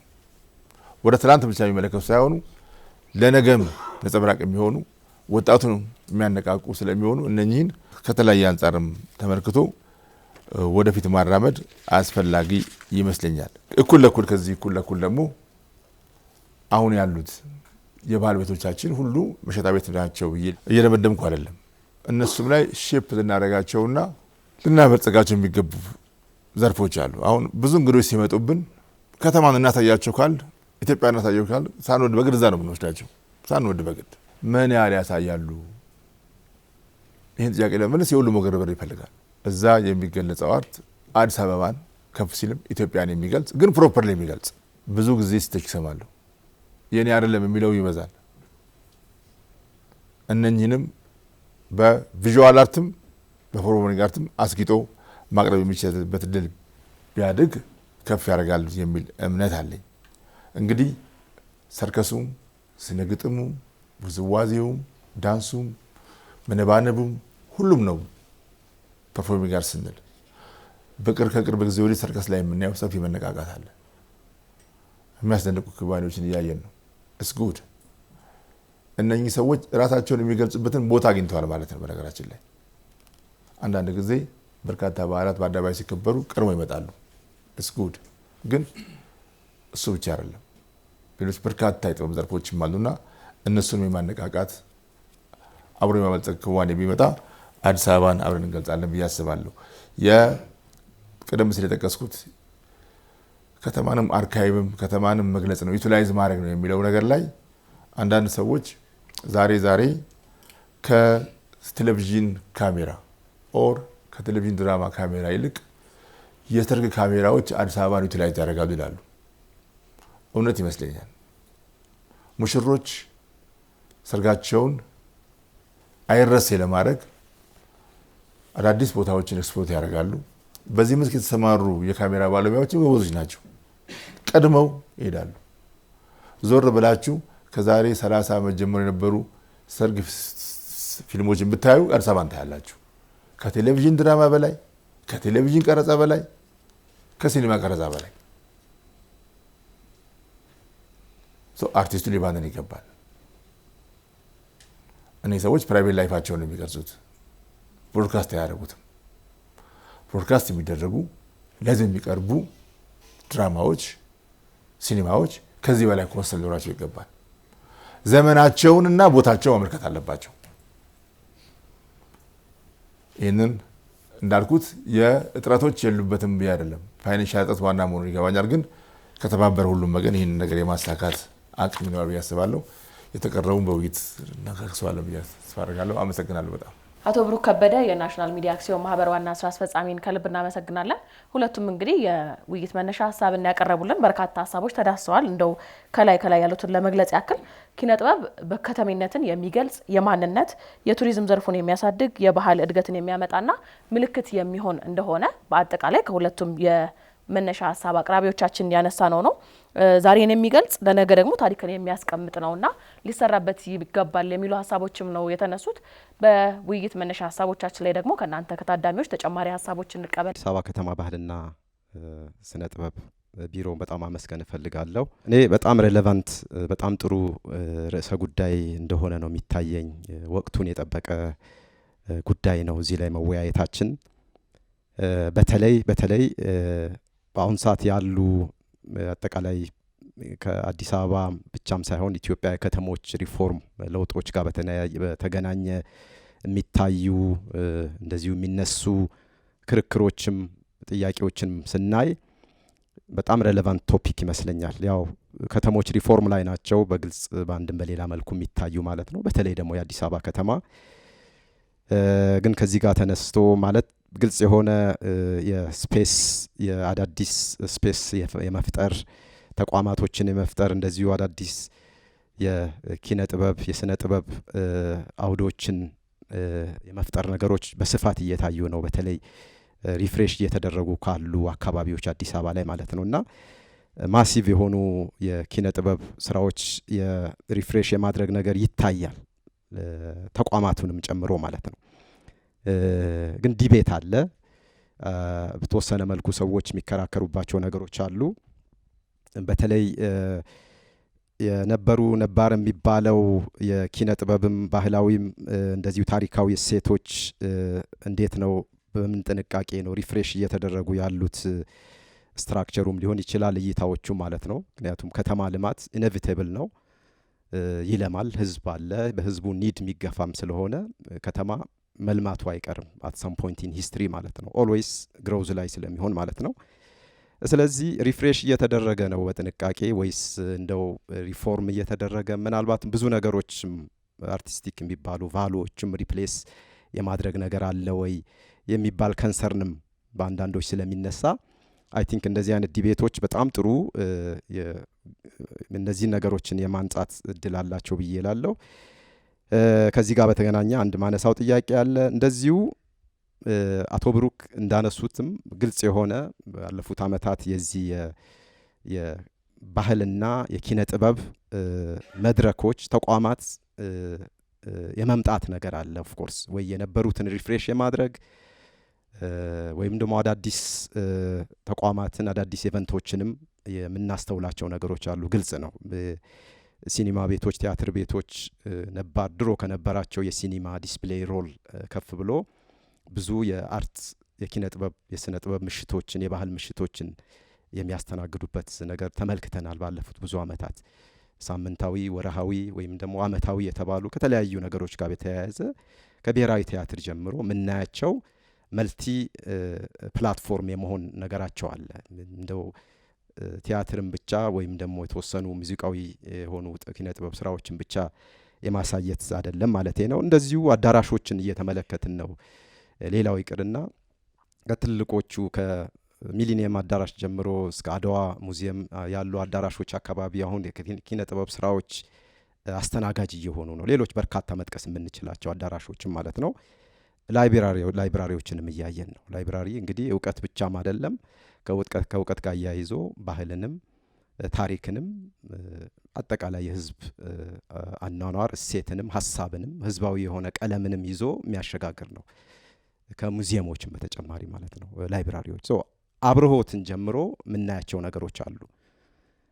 እንደዚሁ ደግሞ አለፍ ስንል ሙዚየሞች በግልጽ የምንመለከታቸው የነበሩ ሙዚየሞችን ፈታ የማድረግ ሪስትራክቸር የማድረግ አካባቢያቸው ታጥረው ከተቀመጡበት ፈታ ብለው ከውጭ ጀምሮ እይታቸው ሁሉ ቀለም የሚሰጥበት ሁኔታ አለ። ይሄ ሁሉ ነገር ባለበት ሁኔታ ይሄ ዲቤት አይ ቲንክ ኢትስ ዘ ሞስት ሬሌቫንት ታይም የሚል ነገር አለኝ። ሁለት ጥያቄዎች ግን አሉኝ። ያው በአብዛኛው ከሌሎችም የምናስተውላቸው ክላስሩም ዲቤትስ ላይ ስልጠናዎች ላይም እንደዚሁ የሚነሱ ጥያቄዎች ማለት ነው። አንደኛ ምናልባት በተወሰነ መልኩ አቶ ዳዊት ጋር በጣም ኢምፕረስ የሚያደርግ መነሻ ሀሳብ ነው ያስቀመጡት። ኢትዮጵያ ሲባል ከተሞቻችን ሲባል ቀለም አላቸው ወይ? እውነት ለመናገር ማለት ታሪካዊ ማንነት አላቸው ወይ? ጣዕም አላቸው ወይ?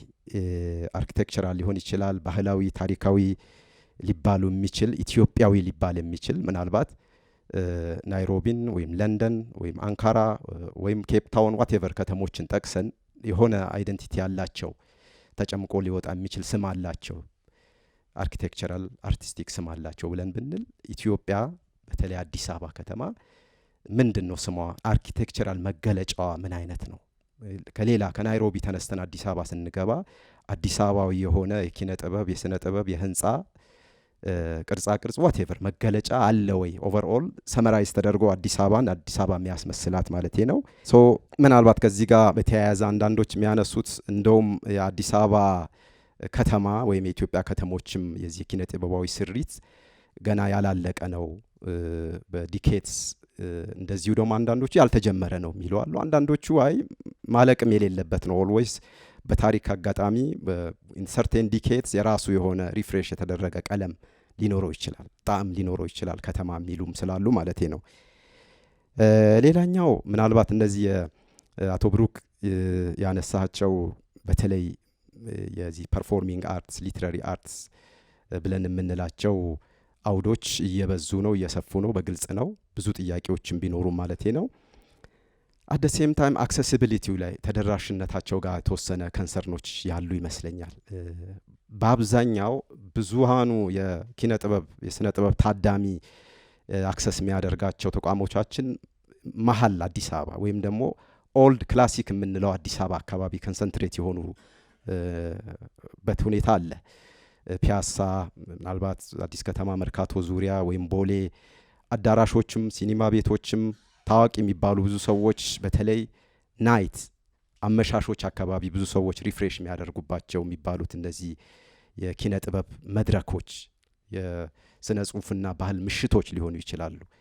ኢቭን ግራንድ የምንላቸው ላይብራሪዎቻችንም ሙዚየሞቻችንም ጨምሮ ሰምዌር ሴንትራል አዲስ አበባ ላይ ኦልድ ክላሲክ የሚባለው አዲስ አበባ ላይ ብቻ ኮንሰንትሬት ያደረጉበት ሁኔታ አለ።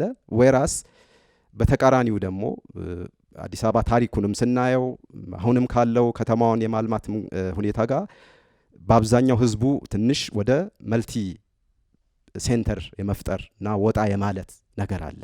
በተለይ ወደ አመሻሽ አካባቢ ኦፍ ኮርስ ኢን ዘ ሚን ታይም ኢንዲኬትስ የምናየው ነገር አለ። ፖፑሌሽኑ ተመልሶ የሚመጣበት ጥሩ የከተማ ፕሮጀክቶች ሴንተር ላይ እየታዩ ነው። እነዚህም የኪነ ጥበብ ውጤቶችም አክሰስ ለማድረግ ሊቸገር ይችላል። ሶ መልቲ ሴንተርስ አይታሰቡም ወይ ሰዎች ባሉበት አካባቢ ማለት ነው። እና ምናልባት 20-25 ኪሎ ሜትር ከግራ ከቀኝ የአዲስ አበባ አራቱም ዳይሬክሽን መጥቶ ታድሞ ለመመለስ ይሄ አቨሬጅ የሚባለው ሲቲዝን ሊቸግረው ይችላል። እነዚህን የኪነ ጥበብ የስነ ጥበብ ውጤቶችንም ተቃምሶ ተጋርቶ ለመለየት ማለት ነው። ሶ ቱ ሳም ኤክስቴንት አሁንም እንደውም በጣም ኤሊት ሊባል የሚችለው መኪና ነጥቶ ሄዶ ብቻ መምጣት የሚችለው አብዛኛው ታዳሚ ሊሆን አይችልም ወይ እዚህ አካባቢ ተደራሽነቱም እነዚህ ነገሮችን የማግኘት እድል ያለው። ሶ ከዚህ ጋር በተገናኘ ምናልባት እንደ ከተማ መስተዳደርም እንደውም ቢታሰብበት ማለት ነው። አመሰግናለሁ። እኔ አዲስ አበባን የማውቃት በ1950ዎቹ መጀመሪያ ላይ ከክፍለ ሀገር መጥቼ ለሕክምና ነው ወንድሜን ታናሽ ወንድሜን ይዘን የመጣ ነው። መርካቶ አካባቢ ነው ያረፍነው። ልልጻይ ሆስፒታል ይባል ነበረ። አሁን በኋላ ደርግ ጦር ኃይሎች ሆስፒታል ብሎ የሰየመው ከመርካቶ ልልጻይ ሆስፒታል የዛሬ ጦር ኃይሎች በጋሪ ነው የመጣ ነው ማለት ነው። ጋሪን አይቻለሁ በአዲስ አበባ ውስጥ። ጠጠር ነው፣ አስፋልት የለም። አካባቢው ጫካ ነው። 50ዎቹ መጀመሪያ ላይ 52 51 ልጅ ነበርኩ፣ 6 ዓመት ሆኖናል እና ያንን አስታውሳለሁ። ሌላ ደግሞ ኩርኩር የምትባላለች ኩርኩር አሁን ባጃጅ እንደ ባጃጅ ነው የምታገለግለው። ኩርኩር ነው የምትባለው ስሟም እና አዲስ አበባን በዛን ጊዜ አይቻለሁ ማለት ነው። ዛሬ ደግሞ ሰዓት ከፍተኛ ለውጥ ነው ማለት ነው ያየሁት ያን ዘመን ማለት ነው። ከ60 ዓመት በላይ ማለት ነው አሁን እንግዲህ ማቃት ማለት ነው አዲስ አበባን። እና አዲስ አበባ የዛሬዋ አዲስ አበባ መልክ ከያዘችው በሀገሩ ተወላጆች በአፍሪካኖች የተገነባች መሆኗን ልዩ አድርጋታል። ለምሳሌ የአፍሪካ ዋና ዋና ከተሞች በቅኝ ገዢዎች ነው የተገነቡት እንደዛ አምረው የሚታዩት እና አዲስ አበባ ግን በዚህ ሁኔታ በሀገሬው ሰው መገንባቷ እና መለወጧ የሚያበረታታንና ሊያኮራን የሚገባ ተግባር ነው። ጥሩ ጥሩ ስራዎች እየተሰሩ ናቸው። አሁን አረንጓዴ መጫወቻ ሜዳዎች፣ ስፖርት ሜዳዎች ተገንብተው ተዘጋጅተው ታዳጊ ወጣቶች እየተጠቀሙበት ነው እና እየተለወጠች ነው። በአፍሪካኖች የተሰራች አዲስ አበባ በመሆኗ አደንቃለሁ። ይህንን በመስራት ላይ የሚገኙትንም በርቱ ላለው በጣም ደስ ብሎኛል። አመሰግናለሁ። አርክቴክት ዳዊት ያቀረብከው ጽሁፍ በጣም ደስ የሚል ነው። ኦልሞስት እንጃ ውስጥ ገብተሃል። አርቲስት ሆነሃል ማለት ነው። ኢትስ ፓርት ኦፍ ኢት ኤኒዌይ አርክቴክቸር እና ስለዚህ በጣም ደስ የሚል ነገር ነው። ግን በጣም ደስ የሚለው ነገር ምንድን ነው? ስነ ጥበብና የአዲስ አበባ ከተሜነት የሚለው ቃል በጣም ትልቅ ቃል ነው። እንደተባለው አሁን ጋዜጠኛ ኢሳያስ እንዳሉት ከአፍሪካ ሁሉ ልዩ እኛን አዲስ አበባ ልዩ የሚያደርገው ምንድን ነው? እኛው በእኛው የሰራ ነው ከተማ ነው። ኬንያን የሰሩት እንግሊዞች ናቸው። ብዙዎቹ በቅኝ አገዛዝ በተያዙ የሰሩ ከተሞች ናቸው ሞስት ኦፍ ደም። ስለዚህ በዚህ ጊዜ ሁላችን በዚህ በጣም ፕራውድ መሆን ይገባናል። ቤዚካሊ እንደዚህ ባልኩበት ሁኔታ ላይ ግን ትልቁ ነገር እንዳልከው ኦልሞስት ከተማ የአንድን ሀገር አይዴንቲቲ መግለጫ ነው፣ ወይንም ከተማ የአንድ ሀገር ሚውዚየም ነው። ለምሳሌ ምናልባት ውጭ ሄዳችሁ እንዳያችሁት ለምሳሌ እንደነ ፓሪስ ብንሄድ፣ ቬይና ብንሄድ ክላሲካል የሆነ ቢልዲንጎች ናቸው። እነዛ ልክ እንደ ሚውዚየም የሚታዩት። ፕራግ ሶ ቢዩቲፉል፣ በጣም ደስ የሚል ነገር። በዚህ አጋጣሚ ስለ ፍራንክ ሬይ ዳንሲንግ ቢልዲንግ የሚል በጣም ትልቅ ህንፃ ሰርቷል እዛ እና ስለዚህ እያንዳንዱ ኪነ ጥበብ ሰው በራሱ በሙያው በፍቅር በሰላምና በደስታ የሚሰራው ስራ ከሆነ ሀውልት ነው። ስለዚህ ፍራንክ ሬይ ባሉ አሁን በቅርብ ጊዜ ሞተው በተለያየ ሀገር ውስጥ የራሱን አሻራ ያስቀመጠ አንቱ የተባለ ታሪኩን ሀውልቱን ያስቀመጠ ታላቅ አርክቴክት ነው። ስለዚህ በአርክቴክቸር ላይ ወይ እንደ ዳዊት ብዙ ባናቅም የጥበብ ሰዓሊዎች ብዙ ጊዜ በአርክቴክቸር the mother of all arts ነው ይባላል። አርክቴክቸር ለማንኛውም የስነ ጥበብ ስራዎች ሁሉ እናት ነች። ስለዚህ በዚህ ምክንያት በሀገራችን ላይ በዚህ ሙያ ውስጥ ያላችሁ ሰዎች የዛይንት ፊሊንጋችሁ which means በአሁን ሳለን እንደምናየው እንደምንሰማው ከሆነ አርትን የሚገለው ገንዘብ ነው። በዚህ የተነሳ ብዙ የጥበብ ስራዎች እየተበላሹብን ያሉት አንዳንዶቹ ኢቭን እንደተባሉ ወደ ይሄ የከተማ ወይንም የሀገር ሞቲፎች የሚገልጹ ስራዎች የሉንም በምህንድስና ስራ ውስጥ ማለት። ስለዚህ በጣም ውስን ናቸው። ስለዚህ በእነዚህ ሁኔታዎች ላይ አትሊስት የሀገር ፍቅር ስሜት ተሰምቶን የገንዘብ ሳይሆን የሀገር ፍቅር ስሜት ተሰምቶን በዚህ ጥበብ ውስጥ ያላቸው ሰዎች ሙሉ ትላልቅ ስራ መስራት እንደሚገባቸው በዚህ አጋጣሚ ለመናገር ፈልጋለሁ። ምንም ስራ የለንም በሙሉ ምናቸው በሙሉ የውጭ ወይም ኢንተርናሽናል ኢንፍሉዌንስ ያላቸው የምህንድስና ስራዎች ናቸው። ስለዚህ በእነዚህ ሁኔታ ላይ አርት ትልቅ ፓወር አለው። አርት በጣም ትልቅ ፓወር አለው። ደግሞ ሌላው ደግሞ በጣም ደግሞ በአርክቴክቸር ደግሞ ትልቁ ውበት ደግሞ እንደተባለው ምንድን ነው? ስፔስ ነው። ስፔስ በአሁን ሰዓት ላይ የመጣ ነው ያሉ በጣም ደስ ይላል። በአሁን ሰዓት ላይ ያሉት ሁኔታው በጣም ደስ ይላሉ። ያ ደግሞ ስፔስ ደግሞ እንደገና ደግሞ ማን ነው ኢንቫይት የሚያደርገው? እኛ ነው ኢንቫይት የሚያደርግን። ሰዓሊዎችን ነው፣ ቀራጮችን ነው፣ ከዚህ ሙያ ጋር የተያዘ ሰዎችን እኛን ይጋብዘናል። ትልቅ ስራ መንግስት እየሰራ ነው ያለው። በዚህ ሁኔታዎች ላይ ግን አንድ ስራ ከሰራ በኋላ ፕሮፌሽናል ሰዎች መጥቶ ያንን ስራ እንዲያዩት ትንሽ ኮንሰርት እንዲያደርጉበት ቢደረግ በጣም መልካም ነው። አቶ ብሩክም ኢስ ኦልሬዲ ያሉት ነገር ትክክል ነው። ፐርፎርሚንግ አርት ኢስ ኦልሬዲ አርት የህብረተሰቡ ነጸብራቅ ነው፣ ወይም ደግሞ ከተማችን የሚገልጹ ሁኔታዎች ናቸው። ስለዚህ ከተማ የሚሰራው ለህዝብ ነው የሚሰራው።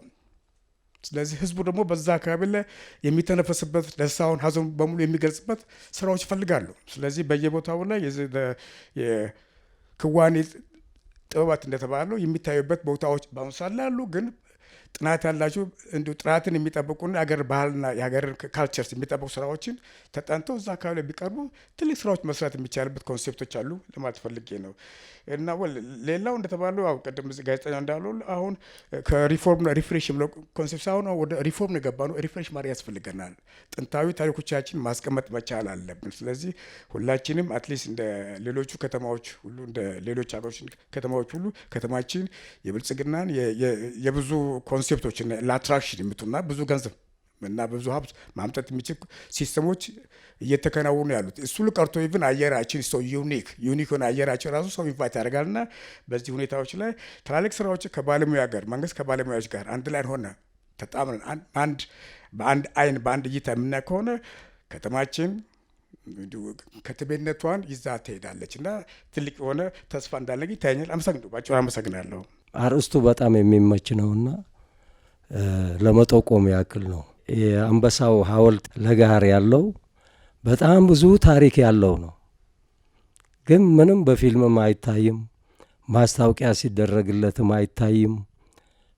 ከመጣ ጀምሮ ማለት ነው። ሲመጣ እኔ እንደ አጋጣሚ ያው ፒያሳ ነው የነበርኩትና ዶክተር ዳዊትም ሊጨምርበት ይችላል።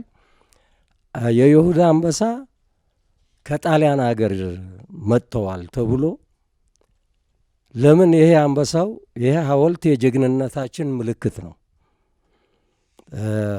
መጥተዋል ሲባል እንዳለ ህዝቡ ጎርፎ ነው መጥቶ ያየው። እኔ አንዱ ነኝ ከዛ ህዝብ ውስጥ ማለት ነው። ይሄ አንበሳ እኮ አፍ ስለሌለው ነው እንጂ ጣሊያን ሀገር ኖሮ የመጣ ነው። በሮም አደባባይ ስንት ታሪክ የሰራ አንበሳ ነው። ኢትዮጵያን አንበረከክን ይሄው ሐውልቶቿን ይዘን መጥተናል እዚህ ብሎ ጣሊያኖች ሲጨፍሩበት እንደዚሁ ኢትዮጵያዊነታቸው የተሰማቸው ኢትዮጵያውያን እዛ ስለነበሩ ሰዎቹ በጠበንጃ እየጠበቁ እያሉ እነሱ በጎራዴ ታሪክ የሰሩበት አንበሳ ነው። ታሪክ አለው፣ አትሊስት ጥሩ ታሪክ አለው። እና ይሄን አንበሳ ቦታው ከነበረ ምንም ማድረግ አይቻልም። ከፍታ ቢደረግለት እንዲታይ ታሪኩም ቢገለጽ በጣሊያንኛ በእንግሊዝኛ ቢጻፍ ጣሊያኖች እኮ መጥቶ ከሀገራችን መልሰው ነጥቀው የመለሱት አንበሳ የት አለ ብሎ ማየት መቻል አለባቸው። ሙያተኞቹ እዚሁ ስላሉ ጥቆማ እንዲሰጡ ነው። ዳይሬክተሯም ስለሚመለከታቸው ይህን በሀሳብ እንዲይዙት ነው። በዛሬው ቀን እንግዲህ እንድንወያይበት የተጋበዝ ነው ስነ ጥበብና የአዲስ አበባ ከተሜነት የሚል ነው። አዲስ አበባ የሁሉ ብሔር ብሔረሰቦች ምርጥ የሆኑ አርቲስቶች የሚገኙበት ስራቸውን የሚያቀርቡበት ይህን ስራቸውን ደግሞ ሊያቀርቡበት የቻሉት አዲስ አበባ ውስጥ ለዚህ ለኪነ ጥበብ ለስነ ጥበብ ቦታ በመኖሩ ነው። ከነዚህ ቦታዎች አንዳንዱን ለመጥቀስ ያህል ለኪነ ጥበብም ትልቅ አስተዋጽኦ ያደረጉት በተለይ ሆቴሎች እንግዲህ 5 ኮከብ 4 ኮከብ 3 ኮከብ የሚባሉ ሆቴሎች ለኪነ ጥበብ ማደግ ከፍተኛ አስተዋጽኦ አድርገዋል። በተለይ ጊዮን ሆቴል፣ ራስ ሆቴል፣ ሂልተን ሆቴል እነዚህ የዛሬ 50 ዓመት አካባቢ ለሙዚቀኛው ቦታ ሰጥተው በጀት በጅተው የሙዚቃ መሳሪያ መግዣ ገንዘብ አበድረው እንዲቋቋሙ አድርገው ይህንን አስተዋጽኦ በማድረጋቸው ነው አሁን ዘመን ተሻጋሪ የሚባሉ ሙዚቃዎችን እየሰማን ያለ ነው። እና በዚህም የተነሳ አዲስ አበባ እንግዲህ ከውጭ ለሚመጡ ቱሪስቶችም መዝናኛ ማሳያ ወይም በአይምሯቸው ይዘው የሚሄዱት ነገር ያበረከቱ እነዚህ አርቲስቶች ናቸው። አሁን እንግዲህ ከዚህ የተለየ ሌላ ስፔሶች እየተፈጠሩ ነው። በየቦታው አንፊ ቲያትሮች ተከፍተዋል፣ ተሰርተዋል፣ አደባባዮች። እነዚህ ሁሉ ለኪነ ጥበብ ጥሩ ቦታዎች ተበጅቶላቸዋል እና ይሄ እናንተ ነውና ስሩ ተብለን ከዚህ በፊት በጠቅላይ ሚኒስትሩ ግብዣ ተሰጥቶናል። እነዚህም ቦታዎች ለምንድን ነው ማንጠቀምባቸው የሚለውን ስናጠና እንግዲህ ኪነ ጥበብ ለህዝብ ለማቅረብ ዝም ብሎ የሚቀርብ ነገር አይደለም። ብዙ ወጪዎች ያስፈልገዋል። የድምፅ ማጉያ ያስፈልገዋል፣ መብራት ያስፈልገዋል። ስፔሶቹን ደግሞ ለአርቲስቱ የተመቻቸ ነገር ሆኖ ለማዘጋጀት ወጪዎች የሚጠይቁ ናቸው። ስለዚህ እነዚህ ነገር ከተመቻቹ በዚህ ሙያ ውስጥ ያሉ ሰዎች በሙሉ ያላቸውን ስራ ወደዚህ መድረክ የማያመጡበት ምክንያት የለም የሚል ሀሳብ ነው ያለኝ። ነገር ግን አብዛኛው ሙዚቃዎች በስቱዲዮ አምረው ተከሽነው በሬዲዮ በቴሌቪዥን ስለሚቀርቡ ህዝቡ በጆሮአቸው ያደምጣቸዋል። እነዚህ በጆሮአቸው የሚያደምጣቸውን ሰዎች ደግሞ በአካል ደግሞ ማየት ይፈልጋል። እነዚህ በአካል መታየት ያለባቸው አርቲስቶች ወደዚህ መድረክ እንዲመጡ መገፋፋትና ስራቸውንም ደግሞ መመዘን ያስፈልጋል። አሁን በስቱዲዮ ውስጥ የተቀረጸና ላይቭ የሚቀርብ ሙዚቃ አንድ አይደለም። በተለይ ላይቭ በሚቀርብበት ጊዜ ብዙ ስህተቶችም ይኖሩ ይችላሉ፣ ወይንም የተሻሻለ ወይንም በስቱዲዮ ከተቀረጸው ሌላ አሻሽለው የሚያቀርቡበትም እድል ይገጥማል። ስለዚህ እነዚህን ሁሉ እድሎች እንጠቀምበት የሚል እንግዲህ በተለይ በዚህ ሙያ ውስጥ ላሉ ሰዎች እነዚህ መድረኮች የተሰጡን ለኛ ነው እና አሁን ካልተጠቀምንበት ጊዜው ያልፋል፣ እኛም ያለን ሙያ ኤክስፓየር ያደርጋል እና እንጠቀምበት የሚል ምክር ለመስጠት ነው። አመሰግናለሁ።